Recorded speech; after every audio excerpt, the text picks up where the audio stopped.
Welcome to SerialPodcastNine. I do have a question that won't take long. Should we do the talk intro? about what we're...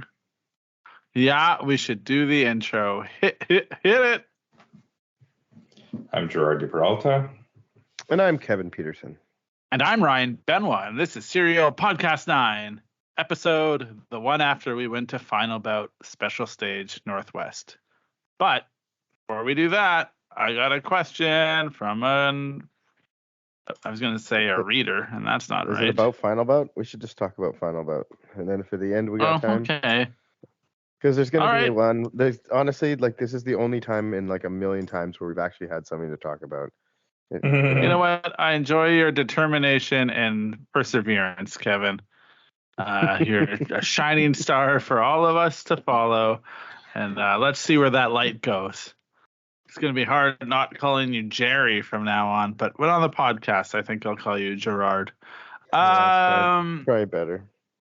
It is. I think Jerry will just be a road trip thing for all the road trips that go on. Jerry. I'm not at all a Jerry.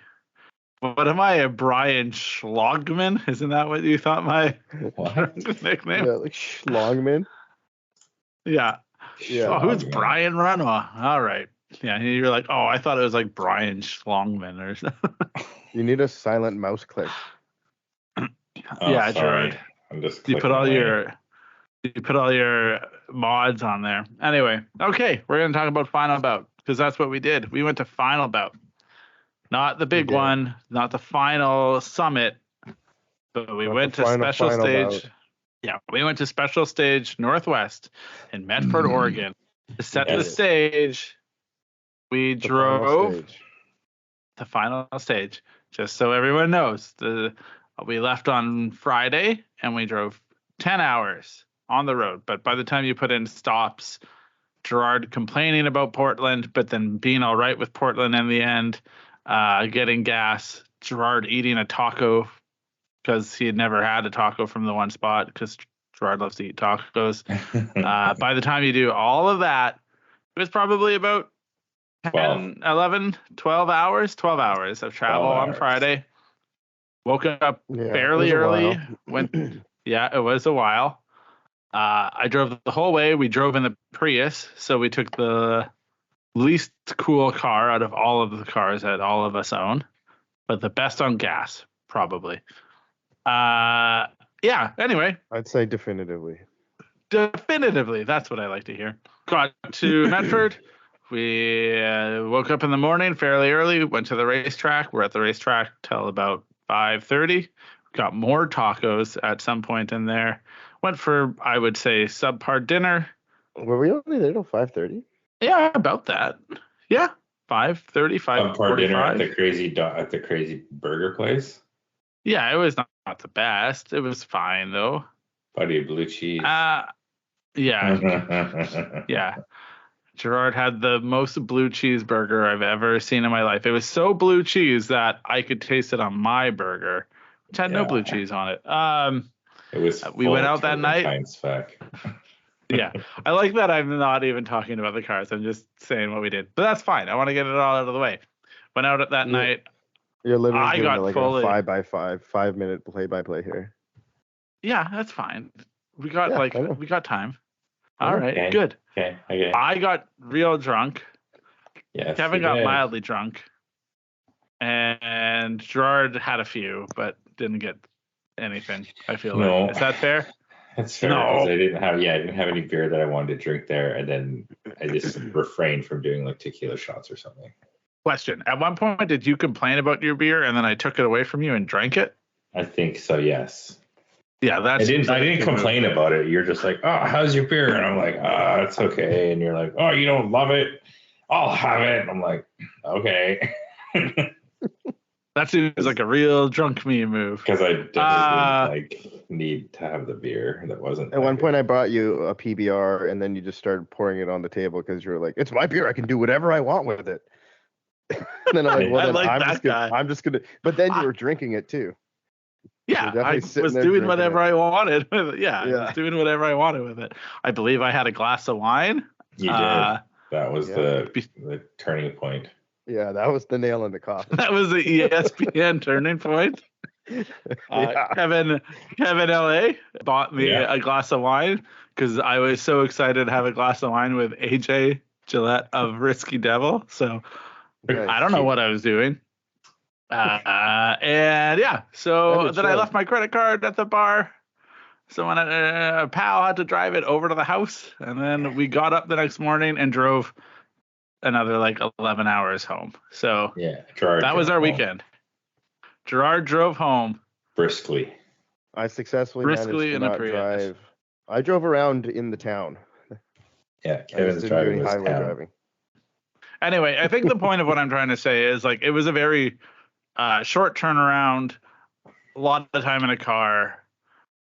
So I guess one whole day in a car. Yes. So my first question, was it worth it? I think so. I mean, a lot of driving. Glad I went. Yeah, like the fact that I didn't have to do any of the driving definitely like makes it even more worth it for me, you know. Yeah. Right. I wasn't like a roaming party though. It wasn't like drinking 5 beers in the back of the car the whole time or anything. But, yeah, you were pretty like civil, normal, not pissing in jugs or anything. Yeah, exactly. So like it wasn't like I was taking full advantage of not having to drive or like, you know. But I like that full advantage of not having to drive for you is pissing in jugs. might as well just get shitted, you know? Like, if you're not gonna drive. Yeah, all right. Okay. But yeah, no, I'd say like overall, because I didn't have to do any of the driving, that makes it much easier for me to say it was just worth it. I drove the full way down, much to everyone's dismay, and the most stressful part of the trip is driving in with Kevin and Gerard, commenting on everything that you do, and then Gerard critiquing everything in the car, and just being like. That's the most stressful part of my day. I would do it again. I loved it. I think the ROI was very high. I thoroughly enjoyed Final Bout, and I think I forgot how. Not that I forgot, but it reminded me how great the Final Bout community can be. It's funny because we talked about all of this in the car, and we probably now don't want to repeat ourselves. No. I mean, that's what we're here for, you know. I was about to be like, oh, the only Final Bouts I've been to, were in Chicago, but then that's not true. I've been to one at Park, and I guess the Park one kind of felt different because we were like exhibiting or whatever. We were like but yeah, I mean, also maybe it was just, I had like the worst allergy attack ever that day too. So like maybe that was part of it. Like. I didn't go out after. I didn't socialize. I literally I drove back from the track and went to bed at like 8:00 because all I could do was sneeze. Right. So, but yeah. Great. Anyway, yes, no, I do feel that the camaraderie that I felt at previous Final Bouts, I felt at this event like right away. You know. Yeah. And you weren't even driving, which is like a thing, right? Like not even driving, and you felt that sense of it. I feel like this is all going to be very gushy about Final Bout. Maybe it won't be. Maybe we'll get to a point where we can be critical. But right now it feels like we're not. I will say this. I was at the same Park event you were at for Final Bout. That was the first time they took Final Bout on the road. And going to that one and then we haven't been to any non-Chicago ones since. We haven't been to any of the non-Chicago ones since. And I just feel like, not that the Park one was bad, because it wasn't, but I feel like things have changed. Things have just gotten so much better. It feels like. I remember going to the Park one, and people who had never been to a Final Bout were like, I was expecting so much more. You know, they were kind of like huffy about. Yeah, I talked to some people that were like, the driving wasn't what I thought it would be, and I was like, yeah, okay, but like. Got to kind of weigh it all out, and what you're seeing is a little bit different, and not people. It's always easy to be critical, you know. It is very easy. You've been in the car with Gerard. You know how easy it is to for 20 hours. Exactly. now it just seems like it's come so far. People are so familiar with Final Bout and what it represents. I should preface this with, I feel like the Chicago driving is always very good. The complaints about the park event weren't my complaints, but I could see, I guess I could like kind of be like, oh yeah, there were some drivers there that weren't maybe the best drivers, but it feels like everyone has just upped their game so much over the last, that's got to be like almost 7 years since we did that. Well, yep. No, was it 5? Because I found out Jody was. I think it was 2017. Found out Jody was. Or maybe it's 2015. June was born. June's 6 years old. Right, but the Risto was still in Cali mode, so it would have been later 2015 or 2016. It was like in June 2016, maybe. Wasn't it September?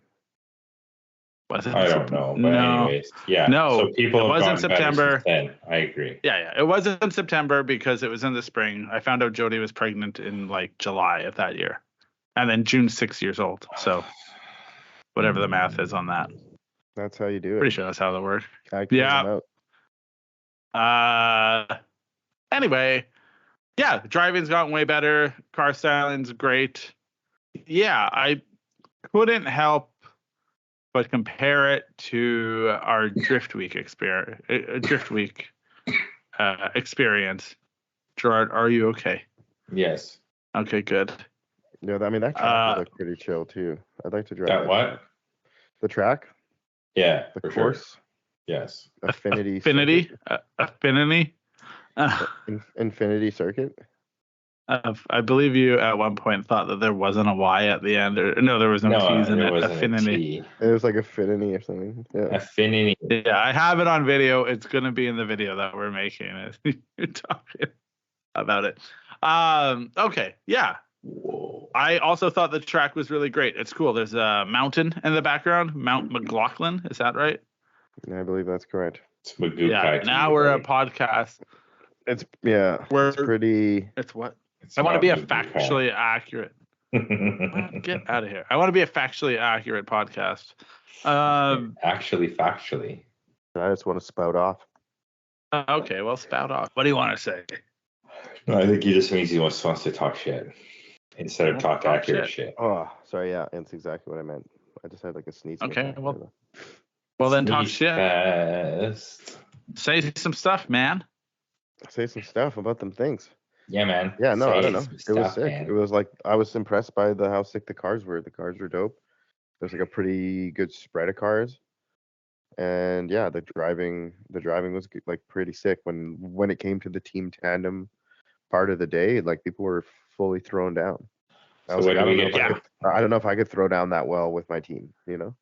No, because your team would include me, and I couldn't throw down. I'd basically throw in the garbage.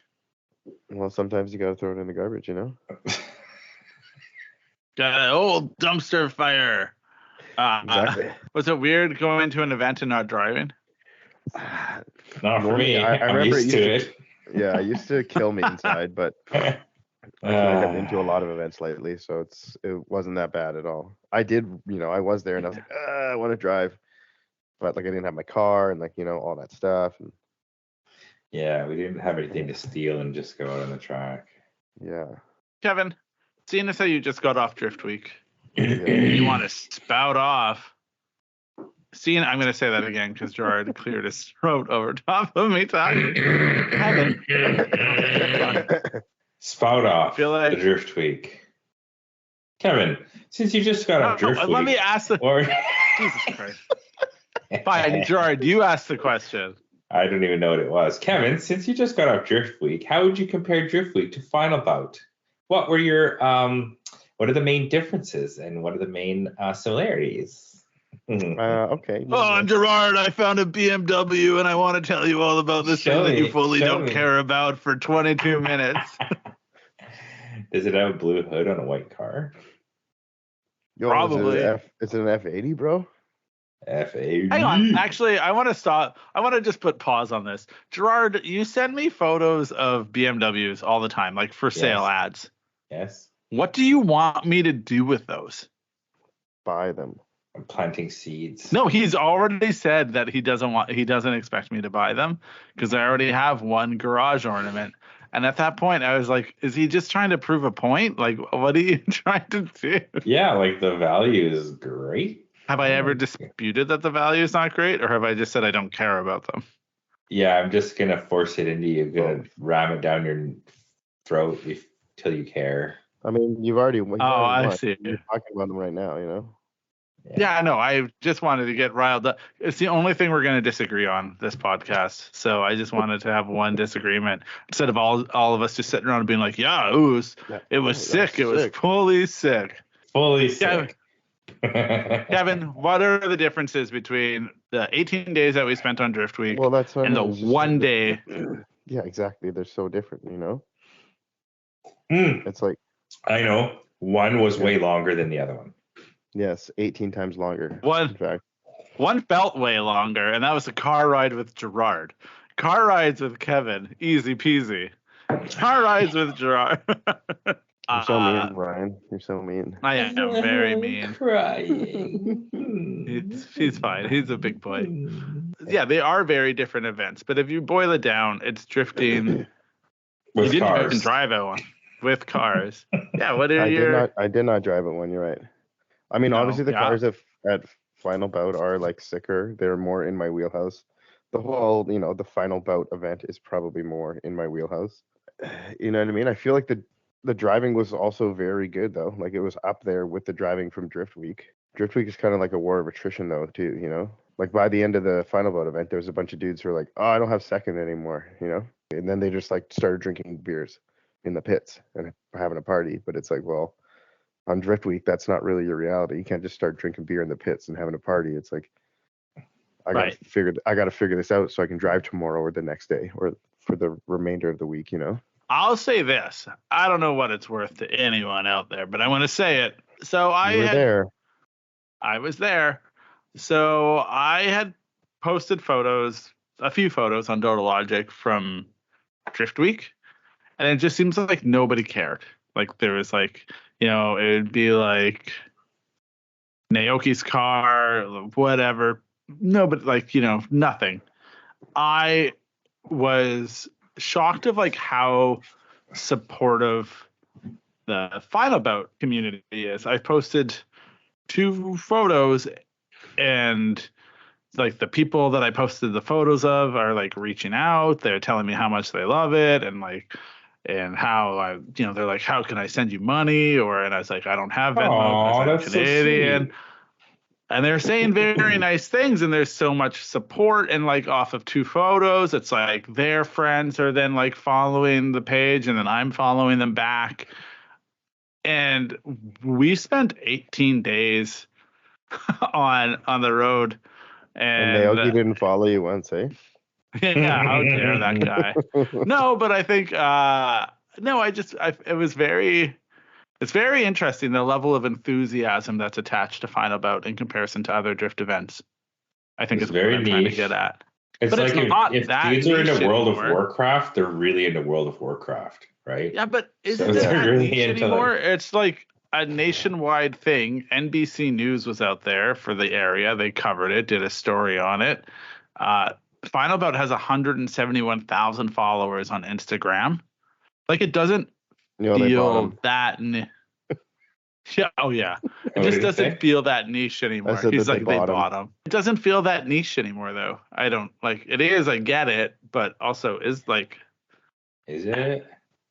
Compare like. Is it? Yeah, it doesn't actually feel like it's that niche. I feel like it's moved. I mean, the needle so much the that thing with photographs like a niche thing. And the thing with me and the photographs is.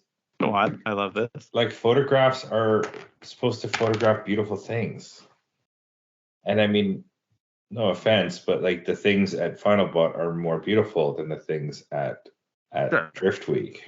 Like you go to take. I agree. Like it's like taking photos of generic Surrey houses or taking photos of like beautiful architecture. It's kind of the same shit, you know what I mean? And especially because it's a photograph. Like if it was a video, you would get the whole like, oh, this car has like 700 horsepower and like is absolutely shredding. But like in a photo, it's just a beautiful thing to look at. And like I think photos lend themselves more to final bouty cars than drift weeky cars. I feel like maybe not though, because like one, we made 5 videos about the week. Each of them. Yeah, but that's about Kevin's car. I mean, I'm sure there were other like pretty cool cars on. Yeah, no, there are, but the one that had the coolest cars in it was Musselman. Yeah, exactly. I mean, yeah, and that means and that has the most views. So I don't even think it's that one has the most final bouty cars. Yeah, but you were saying, oh, a video lends itself better to non-beautiful things, and I don't even think that's true. But beauty is in the eye of the beholder, and I'm not saying that everybody on like Drift Week was like, oh, like I'm just saying there was a level of enthusiasm, and maybe because like, no, that's not even fair. I was going to be like, I was an outsider, but I don't think like I'm an insider in Final Bout. Like I don't think that's an. Yeah, you are. Yeah, you are. The other thing I was going to say is the dudes who put the effort into building these beautiful cars. Yeah, I could totally hear you. Okay. No, I heard you. You were saying, yeah, you are, and I liked it. It was very nice.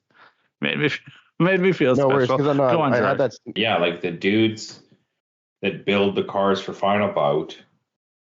I mean, it's an aesthetic. Aesthetics are, I don't know. Let's say in the grand scheme of like 100% on a Final Bout car, aesthetics are probably at least 20 to like 40% of the total package. Whereas like in a Drift Week car, aesthetics are probably like 10 to 20% of the package at the fucking most. And I'm not saying 40% is like a great percentage to have of an entire car. It's I just think aesthetics. It's higher. Maybe it used to be higher, and now like people realize that they need both. Yeah, you need the car to actually fucking work.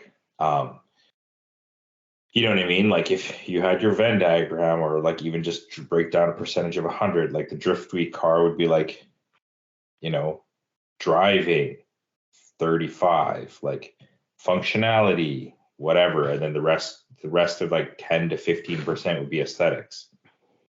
And then whatever's left over. But I mean, that's also your Drift Week car, and everybody has like all these different cars for Drift Week. You know what I mean? No, for sure. There's like the 700 horsepower car where the guys with the earmuffs and has no side windows, but then there's also like the brand new like F80 or like, Yeah, I mean that's totally fine, and like the brand new F80 chassis dude with the fucking SR. There's like everybody takes their own car and does their own sort of thing, but. Yeah. I mean, I just meant like the like, I mean, even the F80, it's a great looking car, but I mean, the F80s that were at Drift Week, they didn't like look special. They just were F80s. No. You know what I mean? Yeah. Like, in fact, they probably looked worse than like your average F80. You know what I mean? Like, the average F80 just sitting on fucking H&R springs and some cool wheels, like looks good. Whereas like to drift an F80, there's probably like 2 or 3 in the entire world that look good, and the rest of them, well, I mean, not that there's so many of them. I'm just saying, like, I like 2 or 3 of them, and the rest of them are just kind of like, they look like drift cars. Maybe not the Final Bout drift car either. They look like, hey, like I've like purposely built this for drifting. So now like the front end is super wide, and like, it kind of has like whack fitment. It's not super low. Maybe.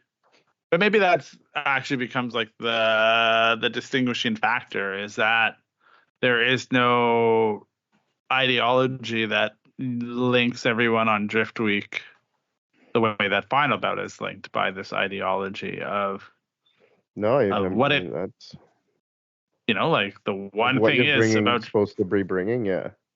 And the other thing, like he said, like there's. Final Bout has this ideology that everybody knows, and like if you're going to Final Bout, you know what that is, and they're trying to build this super low, super sick, super fitted car and go drift it super well with your friends. There's all these different people coming from all these different places and approaching it differently, and it's not like common ideology is like driving over. It's like having your own Matsuri, sort of, It's like you drive all these different tracks. The only ties that really bind in that are that you're going to all these tracks together. Like that, like Yeah. everyone's meant to be like kind of running the gauntlet together is what Drift Week is, which I guess, yeah, doesn't, to me, is very interesting. It was fun to do. Love the trip. Like I said, if Kevin ever did it and wanted me to go, I'd do it again. But it's just something about Final Bout, I guess, is what I'm trying to say. And it's hard to replicate that. I found, yeah, I don't know. I don't want to like keep going over the same thing. Oh, We everyone should was talk so about nice. the Final Bout now instead of the Drift Week comparison, because I mean, Yeah. Well, what I was gonna say is because there is this one unifying factor of Final Bout. On the flip side, what does that do to like diversity in that drift, and like in the drift scene? Like, do you end up with just a bunch of S chassis, or like like popular chassis? Well, I was just gonna say no. Like I think I said Yeah, I that don't think already. so I was like either. already impressed by the amount of different vehicles that were there. yeah, like that Rolls Royce was pretty cool. The Rolls Royce drift car, Dude, in the DeLorean, right? that hovercraft. There's that McLaren F1 with the with Panasports. That's pretty Yeah, sick. the one Mr. Bean crashed. Yeah, it was repaired for $900,000. Anyways, yeah, Great. I think. Right, Ryan, looks what the fuck are you talking about? Looks so disappointed. Yeah, okay, quit wasting my time. Okay, so here's what I think.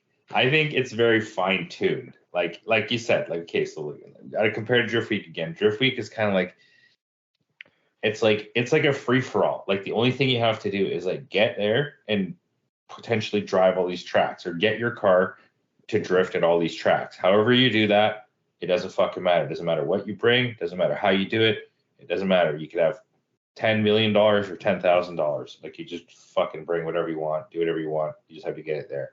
And like, yeah, like you said, there's not that one unifying thing besides the fact that you're going drifting on these different tracks. And, people like to drift all sorts of shit. One guy drifts a 700 horse car. Some guy drifts like a fucking 350 horse car, whatever, right?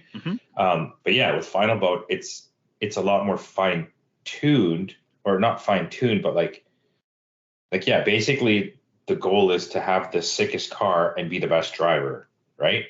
So like pretty easy. And then your interpretation, it's a lot more nuanced, right? Like are you going to do it with a Toyota or a Nissan? But like whatever it is, it still has to be fucking low. It still has to have like sick wheels. It still has to, and like and then you get the part of like you want to be the rims best. Big, do it ride good. Yeah, and you still have the whole thing of like you have to somehow now show that you're like the biggest dick swinger driver with this like ridiculous car. So like that makes it way more difficult too, because like like if you want to build a car that is the easiest to drift so that you can drift it the best, it's not that it's easy, but it's like you're sacrificing all of the main ideology of Final Bout to accomplish that. So you're just basically making it super hard on yourself to accomplish the like end goal of Final Bout. It's like build this car that's like fucked up and just beautiful, right? And then somehow wrangle it to drive well enough with your friends that you don't look like a total tool. You know what I mean? Right. But I guess what I'm trying to get at here is you said some things that day. Yes. And you were being a little bit more critical. Before the event or at the event or after the event? At the event. We have it filmed on the iPhone. When we filmed it all on the iPhone, you were talking about like.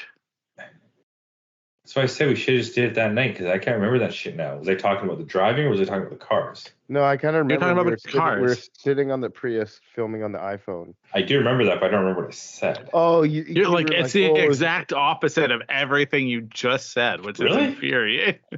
Yeah. What?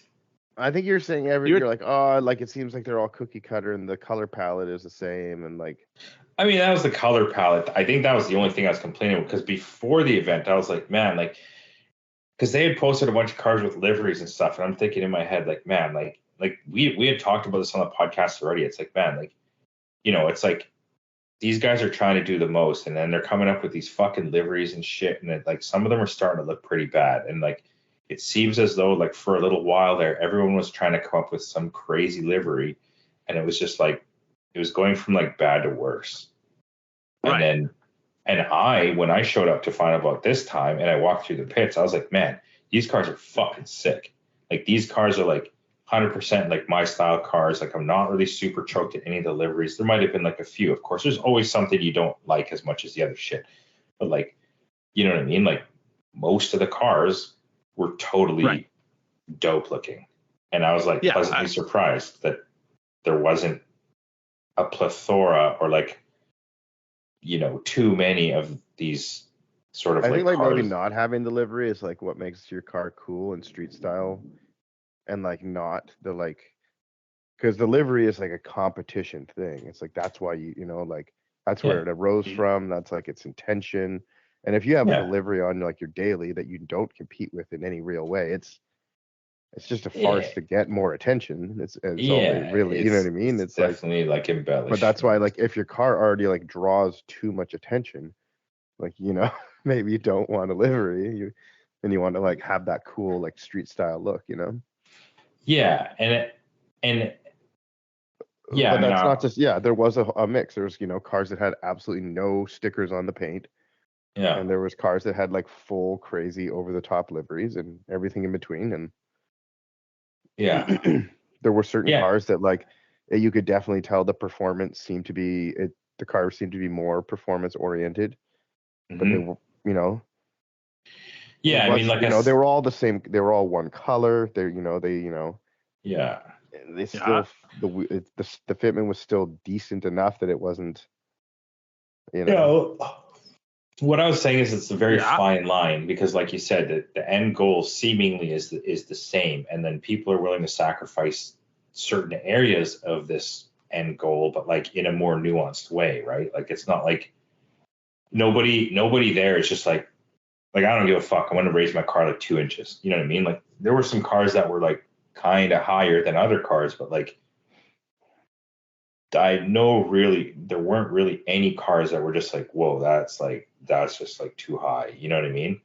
It was interesting though, because a lot of people were saying like after the event they were talking about like actually raising their car up and doing like, I'm gonna say it wrong, Mihan style. Mihan. Yep.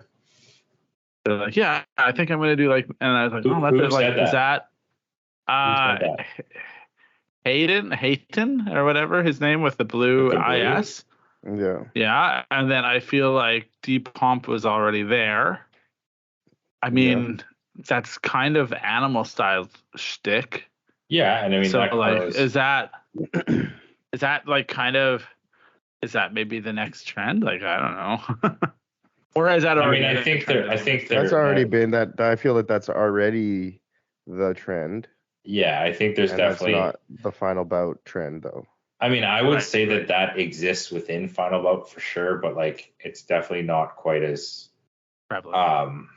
I don't think it's quite as popular. Yeah. And honestly, I think that's great, man. I think it's great that they're just like, look, man, like that's cool and everything, but like I just want my car dumped. I just like it. I just like it to look good. You know, I'll sacrifice that like slight bit of like less steering. Fucking, I don't know what the difference is. Obviously, there's a bit of precision, feel, whatever. I think that's cool. But I mean, there has to be some sort of balance, right? The balance has to be like, you know, can it drift well enough to like fucking drift? I mean, that's kind of the thing with the Aristo too. The Aristo was like, I guess the Aristo was a Final Bout type car, and it definitely had a lot of sacrifices. I mean, one of them was the fact that it was a fucking Aristo. You know what I mean? And like, I like that you're like, it was definitely a Final Bout type car, but it was on like 2 separate Final Bout t-shirts. You're like, yeah, it was like there, maybe it fit in. And it's like, oh, we'll just put that on a t-shirt. But I mean, that sacrifice was also in the same respect the reason why it was a kind of a popular or cool Final Bout car, because it was, you know, I took this like other unique-ish car that like wasn't the typical 240 or whatever, and then made it into something that could sort of like hang with the boys, if you will. However difficult that was, or however like inadequately equipped to do so it still sort of did the thing, you know what I mean? So yeah, I get that. But I mean, it could have done the thing better, higher, but it didn't, you know. And that's what I mean. About car, you know. Yeah, exactly. Like especially with that car too. It's like, can you imagine that car being higher? It feels like a Final Bout car is like a serial line car, you know. 100%. I mean, that's why we align so well with the event Final Bout, because exactly. That's literally what SerialNine tries to build, is like low drift style street. You know what I mean? Yeah. Great. On brand. Love it. Makes sense. Right. It's just that we can't make every event, but like we've been to the events, we've sponsored the events, we've had booths at the events, you know what? Participated in the events. You know what? Me too, Gerard. Me too. Yeah. Well, I mean, there you go. Yeah. You had a Dodo Logic. Dodo Logic spawns. Yeah, we had a Dodo Logic booth at the same one you had at a SerialNine booth. We were right next to yours. I don't know. We had obviously it was not very important. Yeah, we were beside Excessive. They had the Jag. Yeah. Oh, and we had the S15. We had Brandon's S15. So were you on the other side of us? I was not. Maybe there was one in between us. How many booths were there? I wasn't that far from you. There's probably only 3. Yeah, and I feel like maybe that was in the middle. I remember talking to both of you, and then we had our banners up at the track. I don't remember you. I remember Kevin. I don't remember Gerard. Who the fuck is Ryan? Who's Gerard? Were you the guy I paid $10 to go get my fucking hamburgers in the lineup because I didn't want to wait? No, Gerard. No. I mean, that was the best move ever, honestly. Yeah. It's funny because I do that move like definitely more than ever. It's like fucking wait in line. I don't want to wait in line. I'll just pay this guy $10 to get my order along with his. It's a surcharge. Good call. Okay. Yeah. What else? No, that wasn't me. Anyway. Yeah, I just wanted to say that I've done those things too. That's what I've decided. Anyway, what was your favorite car at the event? I mean, man, I didn't really have a favorite. I just had. Oh, you gotta choose. Gun to your head. Gun to your head. Choose right now. I don't think you gotta take one car.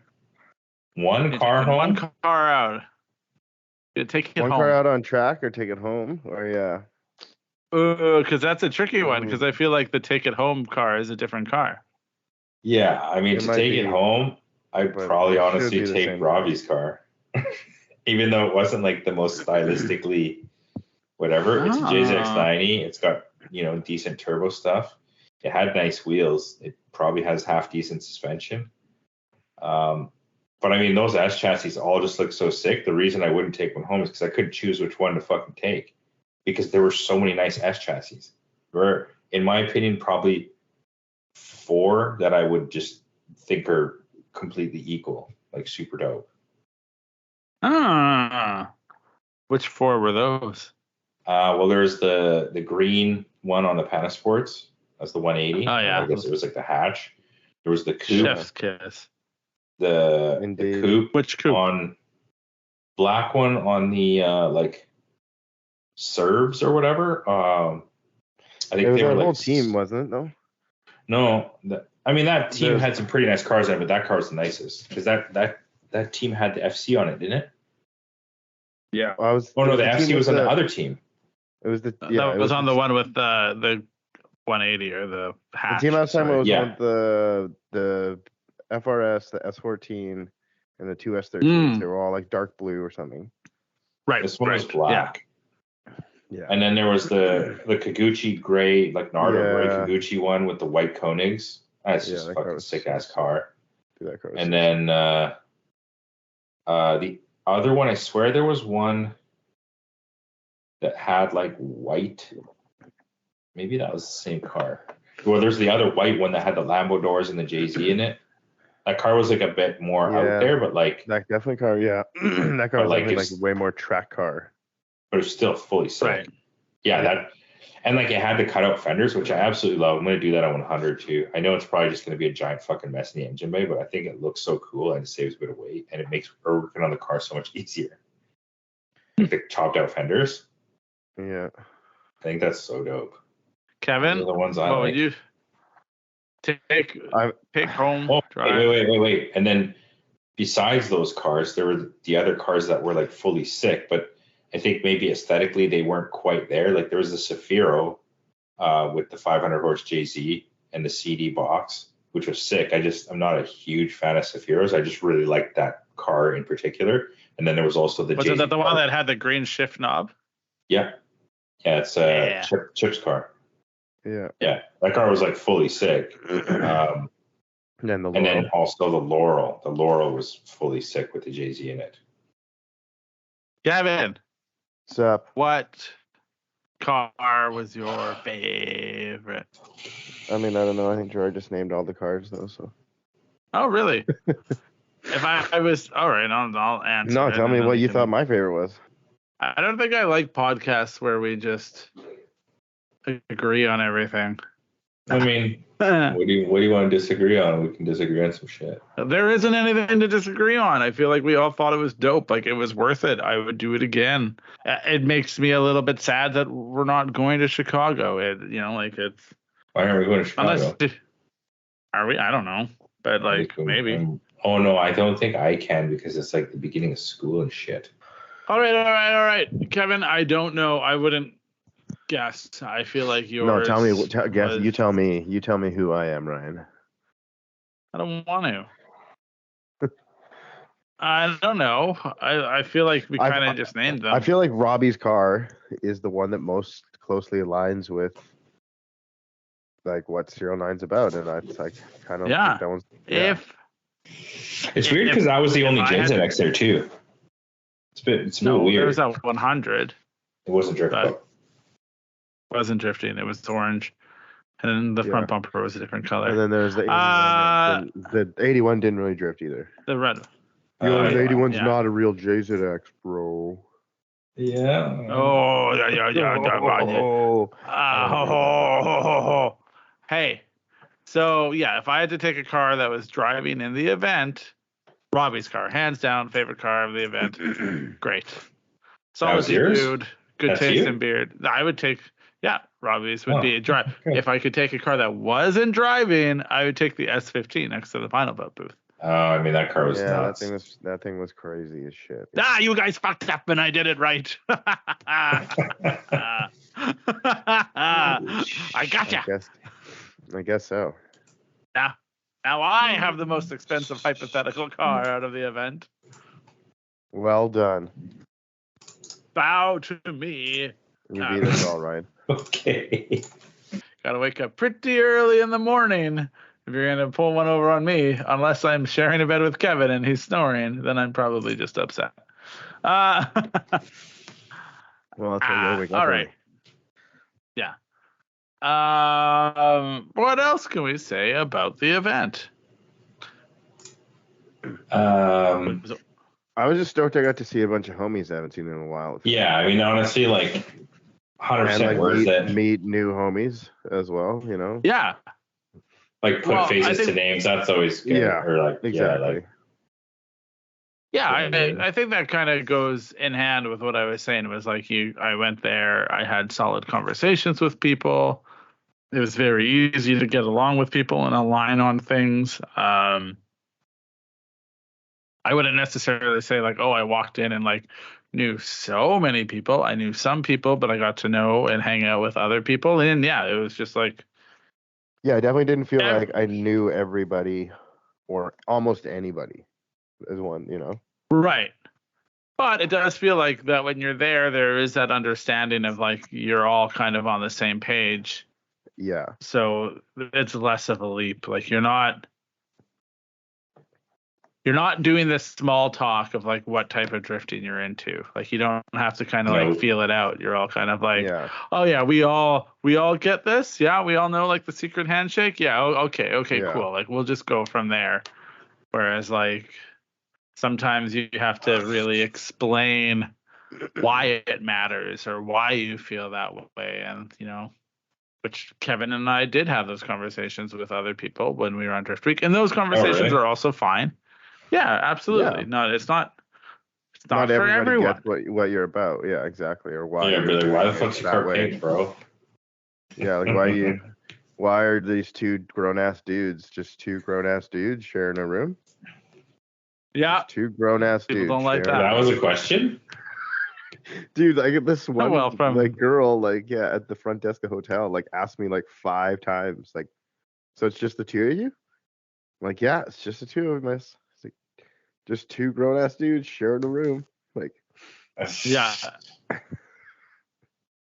It took a very long time for Kevin to realize that I think she was just trying to figure out if we were gay or not. Yeah, it took me forever. I thought she was just dumb as rocks, but I think she still was dumb as rocks. But also insinuating you guys are gay. Yeah. Yeah. She also so said that nobody else is with you. She also said that her kids were such a burden, and then and I'm like, well, don't tell them that. And she's like, I would never. They're the best thing that ever happened to me. I'm like, well, you just literally said they were a burden. She's like, I would never say that. I'm like, and what she are you did. about? It was wild. I walked away and let Kevin deal with it. I was like, Ryan, just go get all the shit from the car because this is going to take forever. Yeah. Yeah. So we didn't have that, which was nice. Yeah, I don't know. It's funny because I wish Final Bout was just more than one event. You know what I mean? I wish it was well, it is more than one event, but you mean you mean more than one day? Yeah, you know what I mean? If there was Final Bout Evergreen and then Final Bout Villains and then realistically, you know what? In a long weekend. You know what? We could. I bet you there's a way. I want to make it that you could collaborate. Drift Week Final Drift Bout. Week End. It's not Drift Week. It's Drift Week End. Drift Weekend. It's a little bit smaller, yeah. I mean, the thing is, I feel like if you sort of boil it down to those type of events, you're gonna have a less curated because probably so many people want to drive the event. But I don't know how it works with the entry and stuff. I've never had a problem getting in. But I assume that there's some sort of hey, maybe next year, bro, sorry, your car, needs fucking paint or can't have chopped up fenders or you know what I mean? Yeah. I mean, I also assume that's maybe dependent on how many people are signed up. It still needs to be a business and they still need to make money. Oh, no, for sure. Yeah. So if they have 150 cars to choose from, then they could probably be more selective than if only 25 people have signed up, Yeah, I mean, I do think that their standards, from knowing, some of the event coordinators for a long time, I think if their standards are high enough that if they only had 25 entrants, they probably wouldn't be putting on an event. Yeah. But I do know what you mean. I agree that beggars can't be choosers, right? Hang on. Yeah. I feel like this is best handled if we actually just talk to someone. Those questions have definitive answers instead of us speculating. Well, let's speculate now and then we can get definitive answers later. Yeah. All right, fine. Well, speculate away. I don't want to put any coins down on anything. I think there's gold over there. That's where I think. Good. So, Kevin, you want a Drift Week Final Bout. So you just want the thing you love from drifting to go on the road. Yes. Yeah. More tracks. You want to? I think Final Bout in Chicago. Could you imagine if you took all the cool ass cars from Final Bout and got to drift 2 different tracks, or maybe 3 different tracks? But then also But then how do you get them to just drive them all on the street? Because however you get them there. But I mean, yeah. And I mean, if you had that, like you said, the Drift Week that you had was a bit different than the Drift Week that you'd been sort of promised. Or so maybe I just envisioned, you know what I mean? Or had expectations. Well, I mean, at some point they said a streetcar needs to be driven on the street or whatever, right? And then they just basically were like, yeah, no, you can just trailer it. If I don't see it, it doesn't count. It did seem to be that way, yes. Right. If there was a Final Bout Drift Week and these cars are street-style street cars, then they should drive to the track. They should drive to the event. Right. But like realistically, none of those cars. Now that's what I mean. Now you're making a compromise. Because none of those cars drove to that track. Like maybe some of them did, but I know that like the but that's majority the thing, that of those track is cars in the middle of fucking nowhere. Yeah, exactly. Like maybe if you were in Park and you lived in Portland or like stayed in Portland, yeah, then But I think, like for example, like Final Bout at US Air. But yeah, that's a lot of those dudes used to drive. I wouldn't even care if you trailered the sick ass super low cars from track to track, because that makes makes sense. Yeah, I think what it would be is in my world, trailer this high ass car around. No? Exactly. Well, in my world, it would be like you'd trailer the car to like the city near the track, and then you would have to do the whole thing with the street driving and the Chicago vibey stuff with the cars at night, and then drift them the next day. I imagine fully though, like there would be the dudes that did street drive, and that would be like the braggiest brag. Yeah, it would be like the ultimate. Like when Jack Connolly street drove his JZX to Chicago, and people were just like losing their shit about it. They're like, "Yo, you street drove this the whole way here!" Like it was such like a thing for people that it happened, even though it's not great. And even like I think Lee has driven his no, the new one. Is it an FRS? Yeah, FRS. Drove it to fucking street drove to Final Bout Gallery, like in his like. Yeah, so it all happened. It's all been done before. Fucking Stu's been all the way around the world and back. That 32 doesn't have. Yeah, sorry. No, he's talking about Stu. Stu drove from here to Final Bout back. No, sorry, but I was talking about Dom's Z32. No, you said Dom earlier. Yes, but he's correcting me because I said Z33.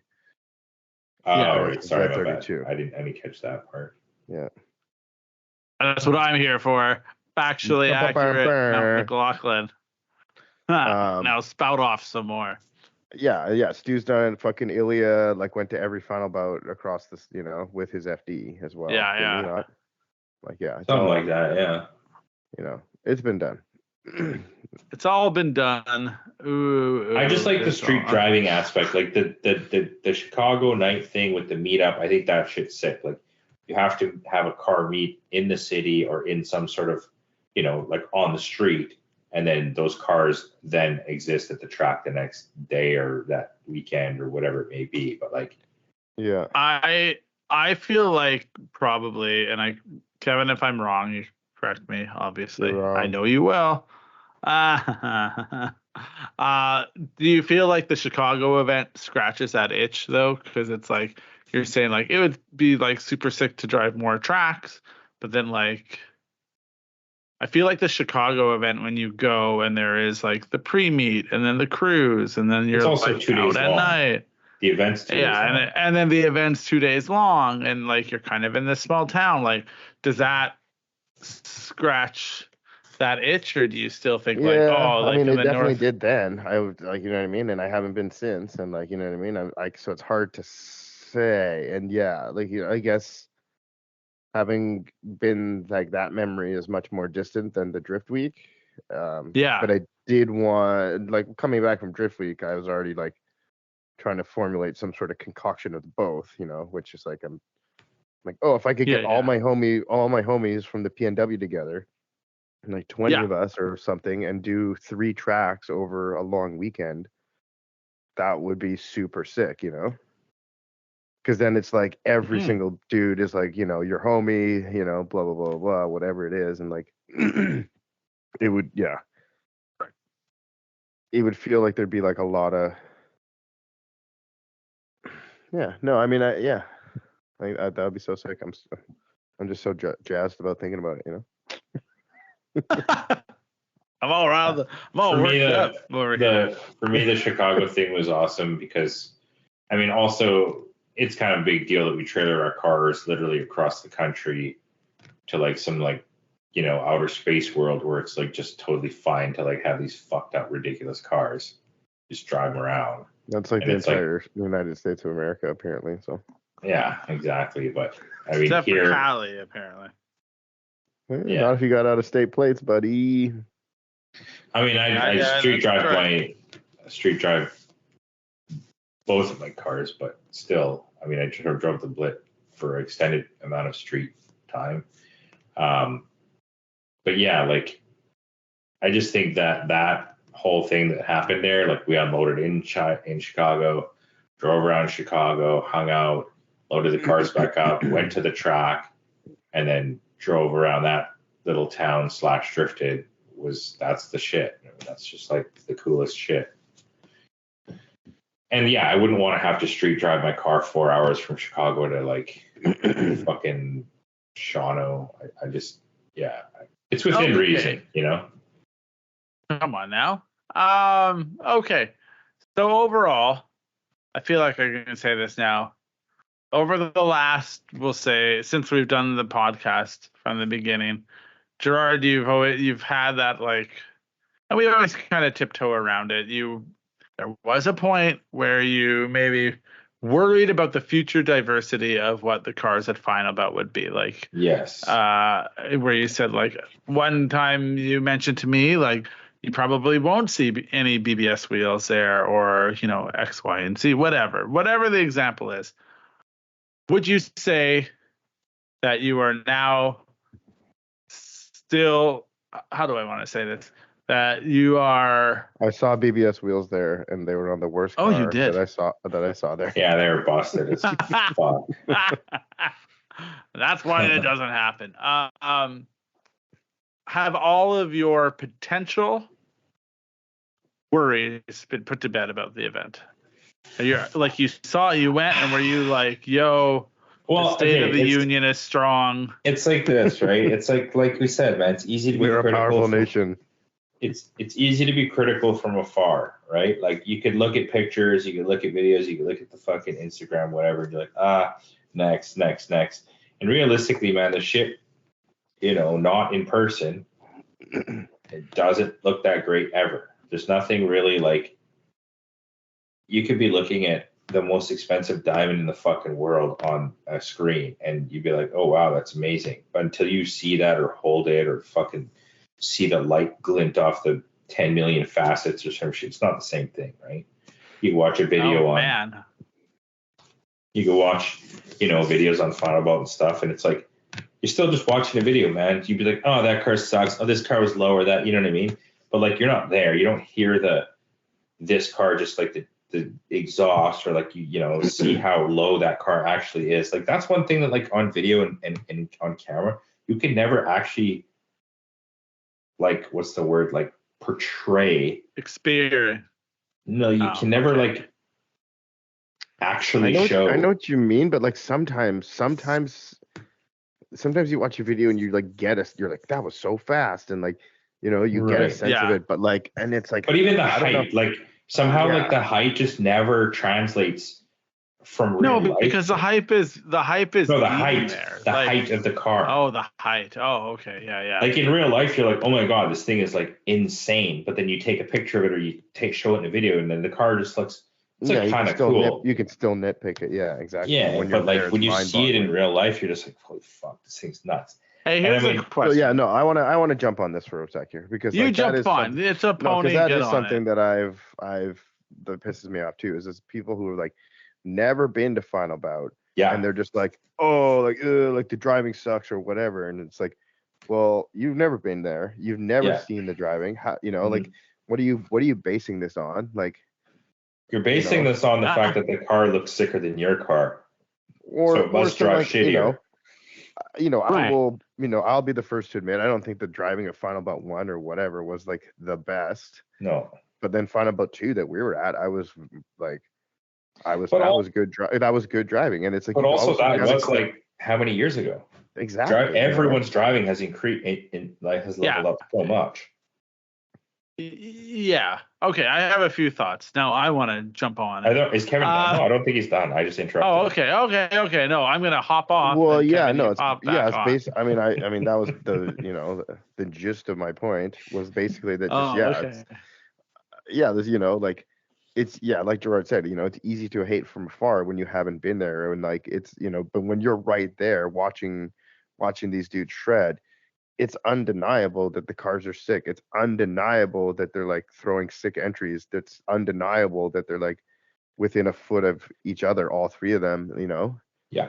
and like it's right. Okay.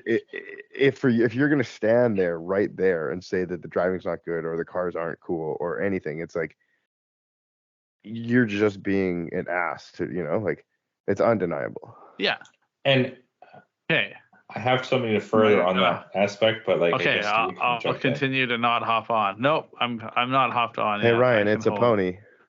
Get on the pony. Just my little 2 cents on the driving part. It's like, I mean, we talked about this before. It's like you get like, let's say I don't know what you kind of want to call them, like tier 3 drift cars, right? So it's like you're like kind of shitty looking 240s, and maybe you got some weird Volvos in there, or like, some like no window fucking Boro spec BMWs. You know like what I mean? A Forester that's stock height. Yeah, exactly. Like you got this, like that's like the tier 3 shit where you're just like, okay, like, well, maybe that's not even tier 3. That's like tier fucking 4. You know what I mean? And it's like, oh, like we're driving on each other's doors, this and that. It's like, okay, that's cool. Like, and then everyone thinks that their driving is so fucking good because they like, hit each other, or like they can, tap the wall and this and that. And it's like because you don't care about your car, it's okay to hit the other car, and you could improve your driving. I'm not saying that doesn't improve your driving, but like there's not really much to lose. So like you're kind of like, oh, okay, so I'm going to throw it in right next to my buddy. We hit doors, no big deal. We hit the wall, no big deal, whatever. But like try fucking doing that with a car that you spent, I don't know, 500 hours building, and like you just got painted shit. And it's like those guys still want to be on each other's doors. Those guys still want to throw it in hard. Those guys still want to be close to the wall. It's just like maybe even slightly harder because now you like have this ultra fine tightrope that you're walking of like can my driving be as like top notch as I want it to be, and can I escape this like battlefield unscathed? Can my car still look fucking sick at the end of the event? Like I was boggled by how many like literally there were no side skirts that fucking came off. Not a single side skirt blew up, which is unbelievable. There was only like a few rear bumpers. I don't even think a front bumper fell off, which was crazy. By the end of the day, like a bunch of bumpers were coming off, but like everything was intact. Like like no one was, I've seen it off where like a car runs over their own side skirt front. Exactly, I've done that myself. And rear bumper, you know what I mean? Like, so yeah, it's like to go the whole day and like not see very much broken. Yeah, and it wasn't like they were pussyfooting around. Like maybe like listeners are gonna be like, oh yeah, of course they were intact because they weren't like entering hard enough, or they wouldn't even go off track because they weren't like trying hard. And it's like that's a fucking really technical track. It's a really technical track. And there's a lot of like weird ass like slow down, speed up, like mid corner. And like to do that, it's a very small track and narrow track too. So like to do that with multiple cars, it's not fucking easy. And like we definitely saw some good ass, like pretty close driving with some really nice cars. You know what I mean? Yeah. I will say I'm pretty sure jump on it, Ryan. Jump on it. Yeah, here we go. I'm gonna hop on for a second.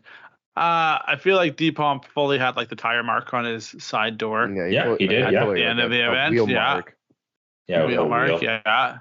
And to reiterate Gerard's point, I think the idea there is that it is actually the game of people getting as close as possible without touching. Where in the regular world, when the 4th level tier or the 3rd level tier, that's not a game. Maybe it's the end result eventually, but the game is actually like drift as hard as possible, and it's fine if you tap the other person because there are no stakes. The point, it's all made up and the points don't matter. It's whose line is it anyway of drifting. And I'm not saying that other drifting is not good. Like obviously, like you definitely can learn a lot by. It's like you probably don't want to completely smash into your buddy, but like if you put a tire mark on his door, that's like sick. You know what I mean? Yeah, it's not fully. Yeah, that makes sense. Okay, So the other point there then, and it's like we said in the beginning, from the incarnation of these events, the dial has been moved on the driving, the dial has been moved on the style of the cars. Mhm. Everything progresses and it's gotten better. So on the point of looking from afar, seeing things on the internet, I don't know if this is true because I'm not a psychologist, but I actually think a lot of that comes from maybe like a little bit of FOMO. People aren't there experiencing it. And so it becomes like, instead of being like, oh, I couldn't be in the event, couldn't go to the event, my car isn't up to it so or then you're just whatever, like, or oh, I'm not that level. Sucks because it makes you feel it makes better it about easier, it. Yeah, easier to not have been there. And I get that because like if you're not at a thing, you like it's hard for me to not go to things. And that's what I forgot about this about myself over the pandemic. And I'm quickly reminding myself it's very hard for me to not be at things. And I think that has been a big part of my existence since I got into drifting and started the blog was with my friends was that going to events is like a compulsion for me. Like I have to do it. I have to be there. And then you need a coping mechanism if you're not. And I don't actually hate on events, but I could see why someone would. Either you're like trying to soften the blow or it's a threat.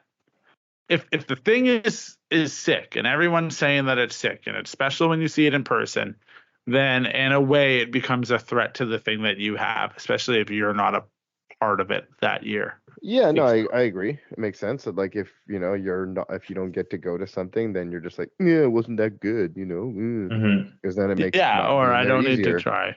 Yeah, to further that point, like it's been a long time since I've been to like I don't know, like I want to say significant drift event. I think the only drift event I've been to recently was that finale on the island, and I mean that seemed pretty significant, bro.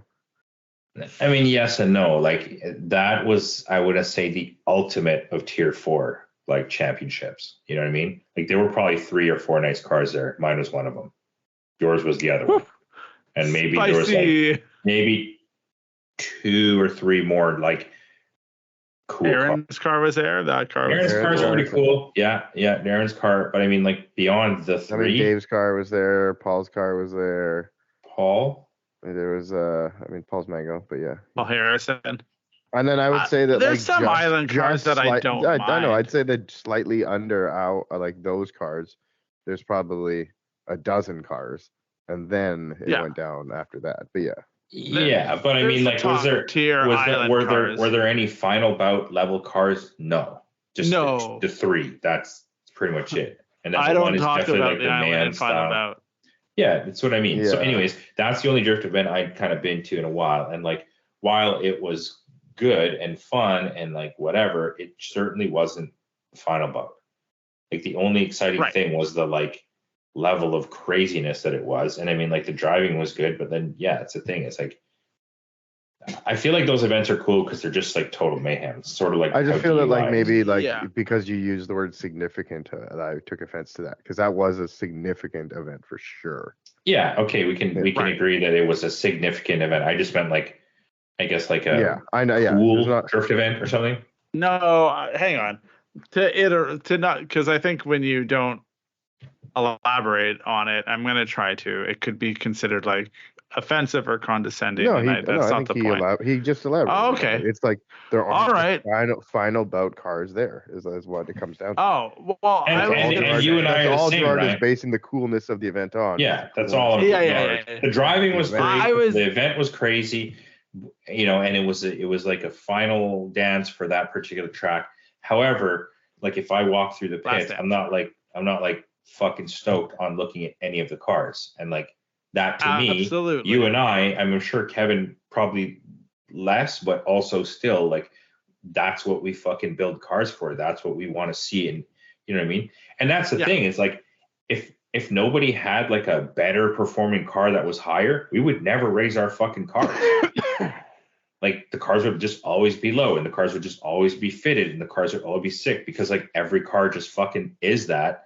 And the level of drifting would just have to be that, you know what I mean? But like, then you got cars, guys that are willing to sort of like sacrifice some of the looks for performance.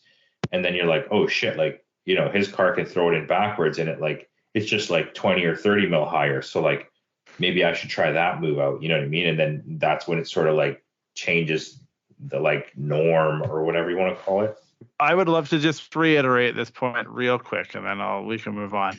The island was a significant, Western was a significant event, but I would also argue probably even less so for Gerard and myself, not only because of the car thing, and that's one thing, and that's fine. I have a part carved out of my heart for island style drifting. I understand the importance and significance of that, but I would say more so it's like I had only ever been to that track like 3 times total. So like the entirety for me for that thing is like racetracks going away are sad. People on the island, that is a very important part of Western Canadian drifting. Losing the track is sad, but the core, like the link between me and that is not the strongest link. So like it sucked. It was a significant event, but yeah, it's not an event. And then you end up reiterating some of the points that Gerard was saying. But it was still a significant event, but not as much to maybe you or I. Anyway, that's all I wanted to say. Kevin, your point you wanted to talk about?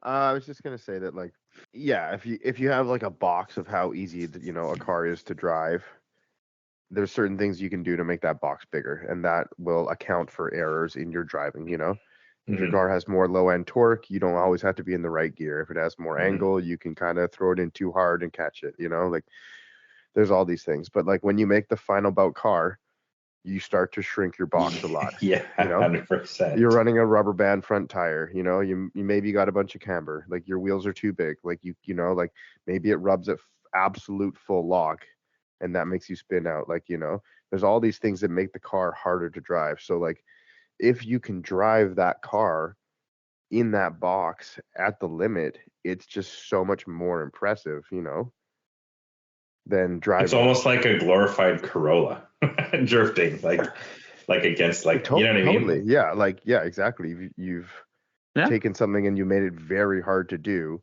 and that makes it almost even cooler, because you could raise all those final bout cars, by 20 mil, and they'd all be easier to drive, and the drivers would all probably be able to do better. But that's not what any of them have done, and everybody knows that's not what you do, and that's what's so cool about being there. Yeah.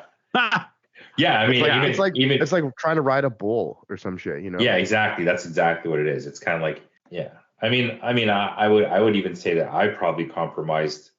You know what I mean? Like I have a certain level of performance my car has to have, and like my Aristo definitely could have been 10-15 mil lower, but like, I mean, it already like was scraping the side skirt though, like right. But I mean, not aggressive. It was basically an OEM side skirt. Like it couldn't have really been much lower. But that was because I had suspension that was soft enough that it would allow to have the traction for that car to handle well, right? So I could have just had it lower, had it stiffer, made it even shittier to drive, and it would have been maybe 5% cooler. It would have been 5% cooler. What a weird Freudian slip that was.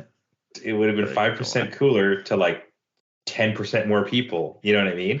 Whereas like it's already fucking nuts. I already radiused the rear fenders. It's already, you know what I mean? Like, but in my world, it was still a bit of a compromise because like I was like, oh, like if I had BN, it would be sicker, but then it would just make it absolutely impossible to fucking drive. Which I mean, it was at that stage in the end because I was like, you know what, fuck it, I'm just gonna make this car like the craziest of the crazy. But like, yeah, we'll see how the 100 is once it's got all the aero and shit on. It's gonna be like underground and like full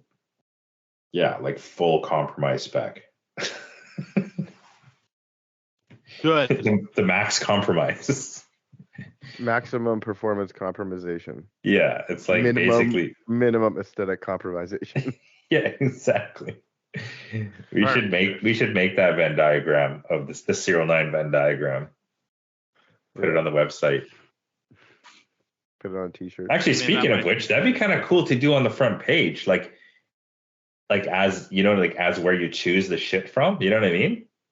Oh yeah. Have one of those cools, and it'd be cool if it was like animated and like you like went around and it would like move the diagram and shit. Like that'd be kind of tight. It's like a kaleidoscope. Yeah. Speaking of which, everybody, hop on the SerialNine website. We've done a bunch of changes. There's a whole bunch of like new little, updates and features, aesthetics, and functionality. So check it out and let us know what you think. We're slowly working through it, but we got like a bunch of the main pages done. The car pages. So like, choose your car, and then it goes to a nice, beautiful page of your car and all sorts of like associated parts, and you can just build your car sort of from there. Those are coming. They might be done by the time this is out, but they might not be. So what a weird thing. Ryan seems very distracted today. Just in this moment, I'm distracted. I don't know. It's like there's no way. I was saying to Gerard, it's hard when we just all agree. Like all sit around and we all sit around and shake hands, and we're like, yeah, that was a really cool event. Yeah, if you're not there, you don't get it. I agree. I concur. I mean, I think we're still I almost talking about relatively decent points here, but Yeah, I want drama. I got. But I mean, it could be that not all of our listeners know what Final Bout is. Not all our listeners like fucking agree with us. I think they know what Final Bout. I will say this. One thing I was surprised by. And I don't mean this. No, I don't even know if we can put this in. Put it in. Just say it. Let's try it. Roll the dice. Okay. So Earl broke his car. I was in the passenger seat. I got out. I was very like cautious and concerned about getting out, waiting till no cars were coming by. Then we were just sort of hanging out there. They just kept. Yeah, it's weird that they just left the car there the entire time.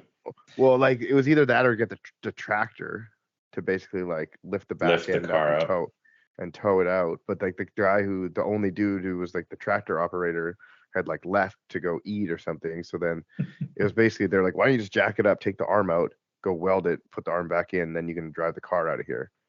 And then Earl was like, sure, fine, whatever. Like, so anyway, but that wasn't what it was. It was like, there's just like some people just kept drifting past, which is fine because like we weren't on the track at all. And like, it wasn't really an issue, but still it was like, I guess it's no different than the media people standing right there, but like, it's still. Were there media people standing there? Because you're not supposed to stand on the inside of a corner like that. Exactly. No, there weren't media. But a guy came over who was like running sort of the track, and like he was also like, hey, why are these people drifting here? And I was just like, I don't know. And some people didn't drift past us, which seemed reasonable, but other people totally did. And I was just like, okay. But then same thing. I'm like, I don't know if I was driving. I'm like, I'm not gonna hit them, like nowhere near them, right.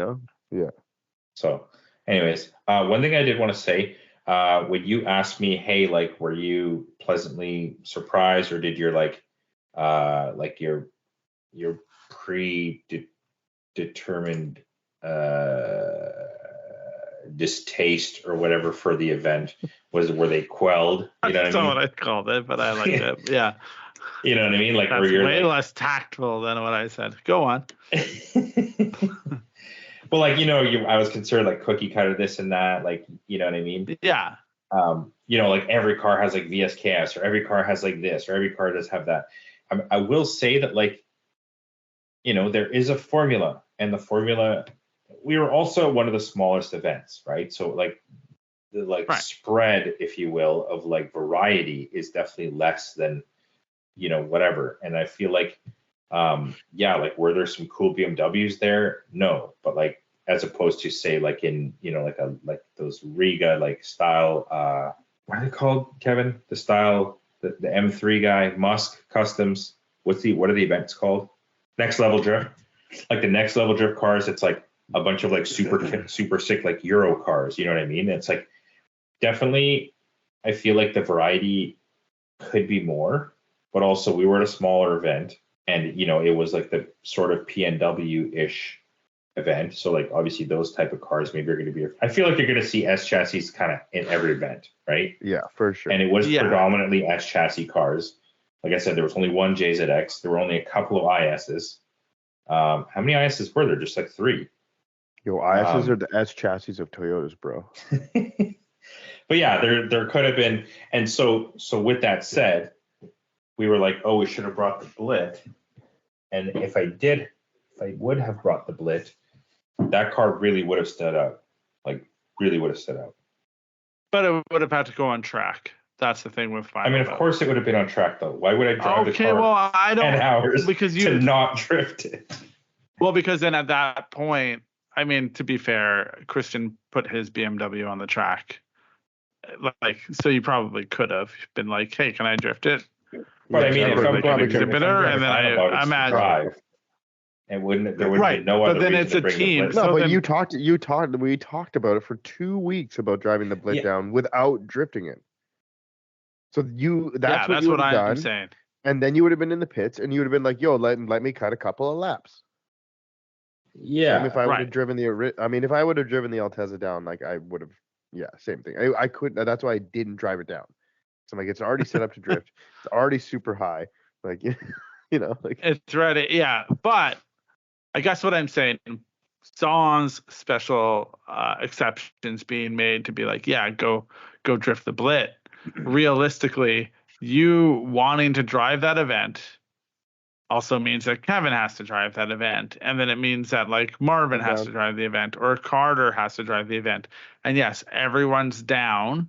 We could have driven the event but we with weren't 2 people, but we wouldn't have been able to technically qualify to make it to Final Bout Gallery. Yeah, that would have been a real weird look though if then you decided you wanted to go to Final Bout, the final summit, and then you could still go. Anyway, would it be a weird look if like we still tried to go this year without going to the Northwest event? No, I feel like that's that's fine somehow. Yeah, that's better. There are always exceptions this to way, the rule, Kevin. No, because this way then you've showed up and been like, we didn't really compete, but they're like, you're still invited. We talked about this in the car. I'm going to change the subject mildly. And we talked about everything. Believe in the future, if you choose to drive this event, which you most likely will, I think Kevin should drive one of his crowns. That's what I think. I agree. That was easy. Yeah, we were actually so this is one of the things that we sort of had. This is one of the things that we sort of had talked about is because we are SerialNine and because we have Canada and because we are 15-year rule and because we have access to all these weird fucked up cars that other dudes do have access to them as well, but maybe not so easily. We were almost talking about how, Kevin's Altezza and maybe my 100 should be like the general drift cars. And, they're the ones that kind of maybe get banged up a bit and like don't look super sick. Like, they still look sick, but they don't look like, top shelf, creme de la creme, whatever. And they're also not as like obscure as some of the other cars. And so it almost made more sense that like the Blit would be the final bout car and then the Crown would also be the final bout car. So then the SerialNine team would then consist of like these weird kind of like other fucking cars that are like really, really out there. You know what I mean? We'd obviously bring the 100 to like have in the booth or something, and then you just have drift both cars. But I'm just saying, like maybe the like team car would be like. How many cars are you bringing to an event now? I'm so confused. It's like 10. Oh, we obviously got a 3-car trailer. Right, we don't and have then Carter has to drive there. You have a 3-car. If you had 4 cars on the trailer the last time, and then you have the car for driving around in town. Yeah, go get Gerard and Kevin Taco's car, and then you got all the cars. I feel like having a booth car when you drive the event is a little bit. It's redundant. Yeah, it's a little bit less. Yeah, it's kind of. But you have to bring all the cars for them to see. You know what I'm saying? Because the 100 is going to be a nice car. Richie Rich over here. Bring all the cars everywhere, buddy. I'll bring them to significant events. You don't bring them to island event. Really doubling down on that hate for the island event. I don't hate it. It's just like it's just really not sounds a like you do. Now not that a you've had a taste of significant- the good life, you forgot everything. It's significant in its like small Own right. niche like Western Yes. Canada fucking thing, All right. but on the grand scale of like Cardam, it's fucking pretty small. But still funny. I don't know why. Just funny to me.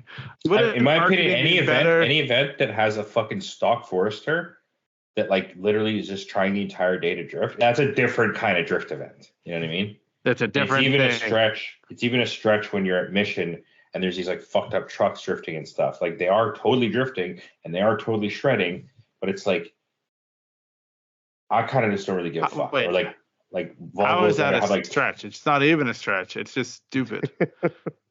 yeah, I agree, but I mean at You're the like, same it's time, a stretch. A stretch to what? We're not stretching anything on that. It's well, like, it's a stretch actually to a call that finite a line cool for us. drift event. Like, you know what I mean? It's not a cool drift event. That's not a stretch. It's a finite line that we very much Well, defined. there's a base level. Whenever Listen. There's a base level that a drift event is cool enough in the fact that it's a drift event, right? Like, I'm not going to be like, oh, the fucking fully sucks because it's got a truck there. Like, they are driving. They're driving pretty well. I might. I know, but like I want to out snob. I want to out snob you on things. Is what I've decided I want to do. No, you know what I mean? it's a piece and like of garbage. all those event. guys have like Fuck them. 8,000 more hours of seat time than I do. Like I could sit here from my fucking don't high care. horse and be like, oh, that drift event sucks. And this drift event sucks. It's like, well, why don't you fucking drive ever in any drift event? These are all And then things you that can I don't fucking- care about. I don't want to go to a drift event with a truck at it. I don't really. I Anyway. agree, but I mean, the final bout that we went to had those. deluxe. Remember I'm those just deluxe? saying I don't think it's a stretch. I think it's a finite line. Yeah. As a truck, you get demerits. You know what I think is weird about the amount of people that are building drift Sounds trucks or racist. trucks, cool, like whatever truck things that are like styled after drift cars, or like Are they? what do you call that style, Kevin? Cool style drift trucks, or Yeah, cool the style one- trucks. Yeah. None of them are drifting. Like there's none of them in any. The only There's a guy Cool. drifting. Was it cool? people like that truck. It was I it was mean, pretty it's not cool. for me, It was but pretty cool. Yeah. What kind of truck was it? the It was like a Nissan hardbody. Nissan hardbody. Yeah. What kind of engine? What kind of like what? It had a CD. It had a I don't give a fuck. It had our No, shifter. I honestly Oh, did don't. it? I don't know what it. Yeah, it had a Jay-Z. I think. I don't know. So obviously you didn't think it was cool enough to give a shit about. Hey, I want to do this because I don't think it's a long one and it'll be easy. What And the I feel question? like, Question. yeah. Okay. Question is, all right, M.S.3 charge? I don't know. Hey, Ryan, hope you're doing well. Been listening to the podcast since the beginning and have enjoyed all of it. Because of the podcast, I was inspired to start getting more into Toyota sedans. I'm now importing Good a idea. JZX100 Chaser. Can't Sick. remember if someone asked. Yeah, exactly. What? Asked before, but I was getting that Huh? he's importing a Chase. Fuck you both. No, I heard that part. Yeah. Hey, can't remember if someone has asked this before, but I was curious if you, Kevin, or Gerard have any good suggestions on where to get OEM parts for maintenance items, as well as aftermarket parts for stuff besides suspension, since SerialNine already has that covered. Love the podcast and hope you have a great day. P.S. Tell Gerard to get an E39 because he's missing out big time. Lol. Sorry. Lol. You don't know. You've never had one, have you? No. No. Okay. So where's the best place to get? He's got the 100 on the way. Where's the best place to get like the regular maintenance parts? Toyota. Oh, But like what a which fun Toyota? one, Where do you go? guys. Do you go to like? Don't you guys go to Toyota. like Rock Auto a bunch or no? Just straight up Toyota? I mean, Rock Auto's good for some stuff, but yeah, like other stuff that you can't get, you got to get from Toyota Japan or Toyota North America. Like Okay. you can So run the Toyota. 300 front lower ball joints. Yeah. There's lots of stuff like that. But also, yeah, Okay. there's a million brands, but the OEM is the best. And All right. Now, if you're doing aftermarket parts Obviously, turbo stuff is Spectrum Turbos. Our boy Spectrum Motorsports. Scram. Motorsports, yeah. Suspension parts is you guys. Where do you go for coilovers? You guys. Where do you go? What Replacement other parts? bushings, SerialNine. Okay. Any other performance parts? Where do you buy your stuff from? I like to go to Harry's. What is that? The Racer's Edge? Yes, exactly. That's so funny, bro. Oh, god damn it. Where do you actually go? I don't know, Emma. what are you talking about? Performance Kevin's parts. no longer paying attention. What's a performance part though? Give me the exact part, and then like I mean, that's the problem. It's like, does it have a Jay-Z in that bitch? If you're buying an intercooler, where do you get that from? Fucking what kind of intercooler you want? I mean, for a chaser, I would 100% just probably buy the Blitz ones. Go on Right Hand Drive Japan or Yahoo Auctions. Perfect. 2 answers right there. Right Hand Drive Japan, Yahoo Auctions. Got it. Raw. All your like wiring needs or your electronics.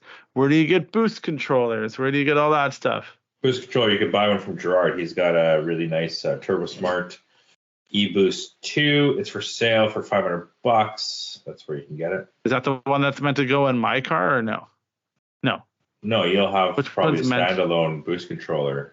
Actually, yeah, That's what your I ECU have, right. has boost control.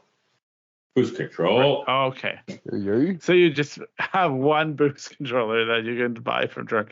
So I think the moral of the story here is just Figure it check out. Gerard for sale ads.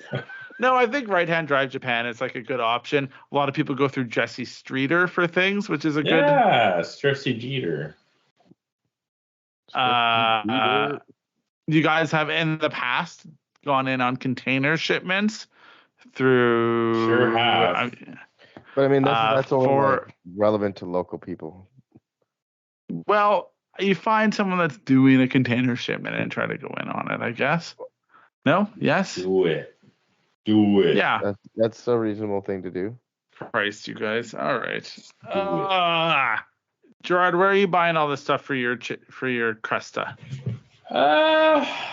Okay, so what did we buy? Coilovers, SerialNine. Arms, SerialNine. Bushings, SerialNine.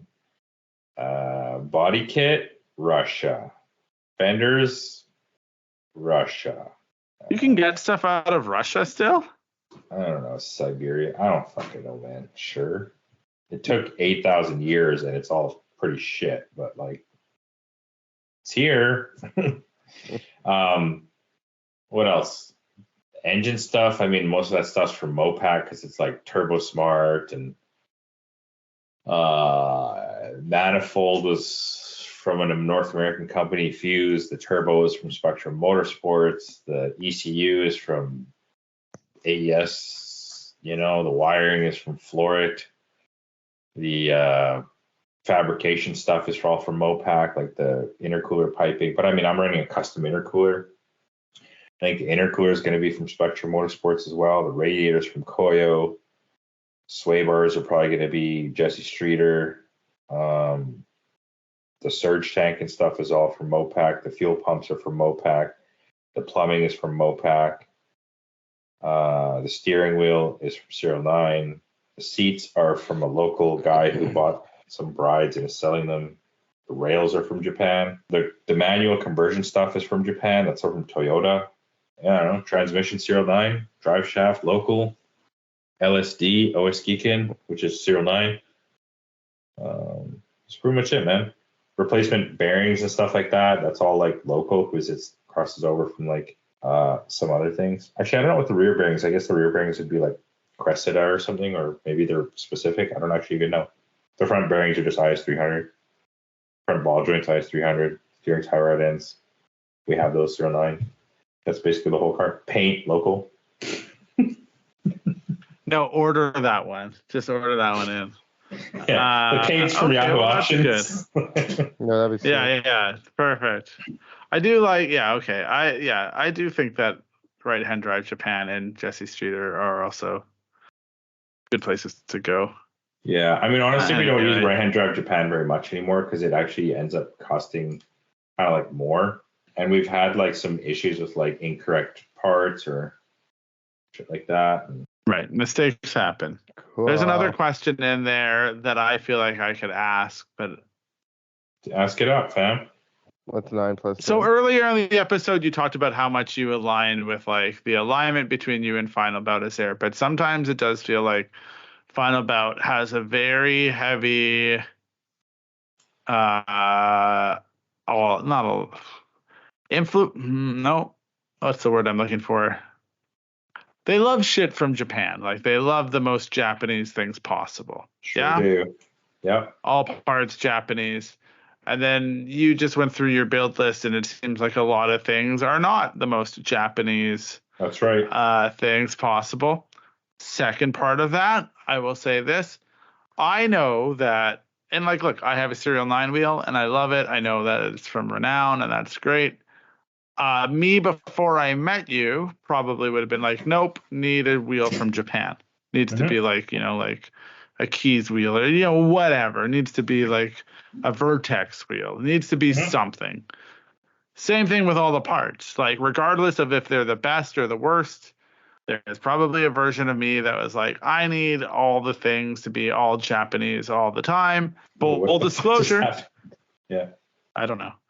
Full disclosure, you talk about building your own wheels. I'm sure they'll be amazing. But part of me is like, still like, but I love work wheels so much. And how do I marry the idea that my friends will build their own wheels, but like I still want Japanese wheels, And it's one of those like, how do you're not that part of alignment doesn't seem to be as much. Is that? Yeah, that makes sense. Explore that idea. I mean, I don't that's if you got a SerialNine control arm, to me that's cooler than an IKEA formula control arm. Yeah. So, I feel like we have basically spent a lot of time. If you got a SerialNine control arm, that's cooler than a Cusco control arm. I agree with you now, Kevin. No, I agree, and there'll be a point in a couple of years where, like, I don't know, like a SerialNine wheel is cooler than a. I'm not throwing anybody under the bus or punching up out of my weight class here. So. Yeah, maybe not work wheels, but like for example, there are other Japanese wheels, like let's say, I don't know, 326 power, but like they are work wheels. Those are work wheels. Yeah, kind of cool. Not true either. That's what I mean. But I'm just saying. All right. How many people do you see with 326 power wheels? Like none. Exactly. Blade. So okay, so to kind of go with your sort of little point here is like, like I feel like, not to be like arrogant or whatever, but like we're above that level, the level of like, Japan is best and everything has to be JDM and this and that, and like, whatever. I do agree that there is like a sort of like a balancing act of like the Japan coolness parts and then the like hardcore sort of no-name race parts. Because like, really, once you get down to it, like for example, let's say you go to Formula D and you see like 1,000 horsepower JZ, nothing on that car is going to be like fucking from Japan. Like, like you're not going to have 1,000 horsepower. Like even honestly in Japan, you probably go and look at 1,000 horse 2JZ and like the intercooler is probably like a custom core from like, maybe it's from like Gretty or some other shit.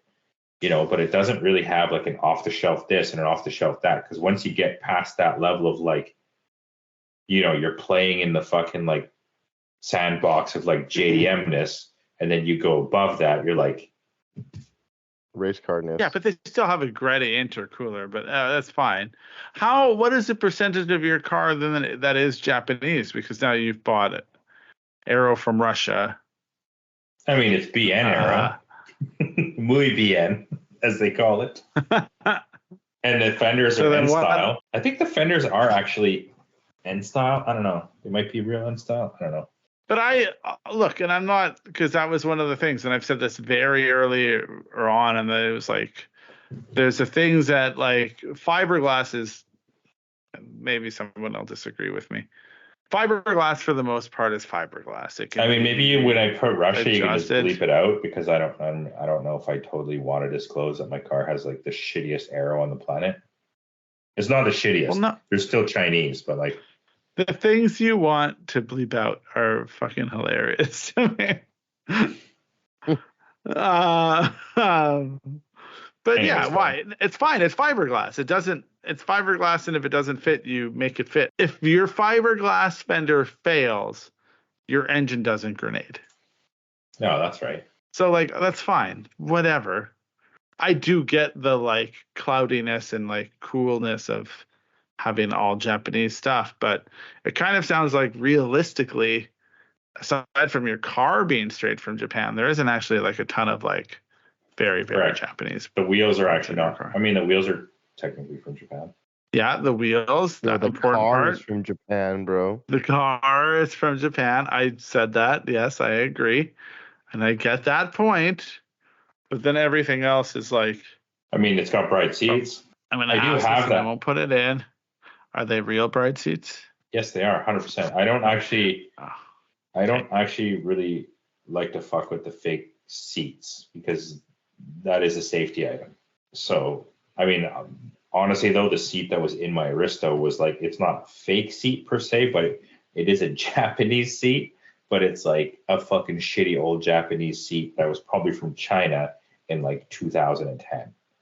And that just kind of got a pass because I didn't have any money to buy. That's what, like, honestly, that whole Aristo was like kind of like a, what's the word? It was definitely like a makeshift. You know what I mean? It's like I'm really good at putting crappy stuff together to make it look really sick. Dude, Right. The intercooler was like off of like, the intercooler was like some used intercooler off our buddy's car. The seat was like a free trade from fucking Neil and shit. Like, the turbo was like the turbo that I bought in fucking 2008 from like my Aristo or my Cressida. The fucking the exhaust manifold was like a trade. You couldn't afford it. The fucking ECU was a sponsored ECU I got in 2009. The suspension was, like expensive but sponsored. And the gauges were Freddy. They're not even fucking gritty gauges. Like nothing on that car was like crazy, to be honest, except for the fucking wheels and like the overall package. Even the Keys racing wheel was fucking a trade from Chob. I traded that steering wheel to Chob. Good. Like, I mean, mind you, I had the personal steering wheel that I used at Final Bout was a present. I didn't even buy the that's nice. Who was it a present from? My ex-girlfriend. Nice. It's actually really one of the coolest presents I ever got because it was ordered from Driftworks UK. That's pretty cool. Yeah, it was pretty cool. I guess what I was gonna say as you were talking is like this happens all the time because the same thing is like everyone runs stance coilovers, but those aren't Japanese. That's right. And there's always the exception to the rule. So I guess, yeah. Well, that's the thing is, okay, that's actually maybe a cool question because it's a bit finite, right? Like, for example, Stance is like in. Stance is a non-Japanese brand, but it's like an in brand. It's cool because they've kind of like earned their marketing budget properly. No, they've earned their stripes, if you will, right?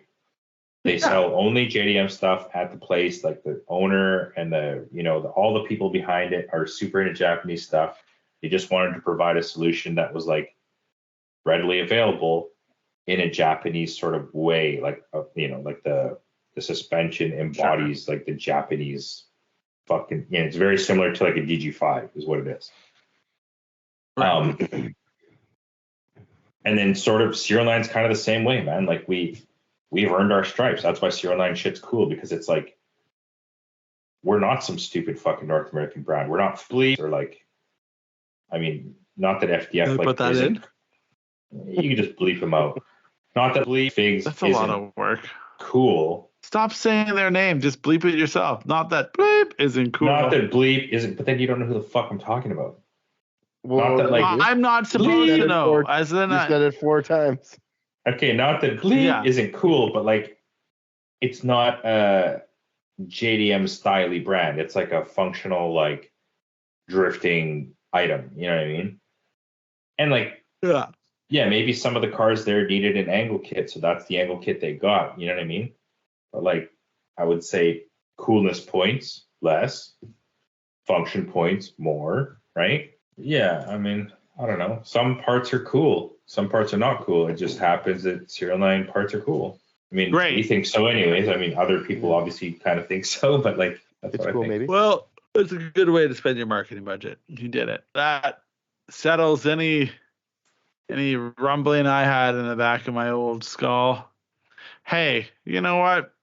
I feel like we've spoken for long enough, and everyone's tired, and we chatted chatted for so long already. I do think that is what happened. We should have done it. We shouldn't just didn't do it. I told you, man.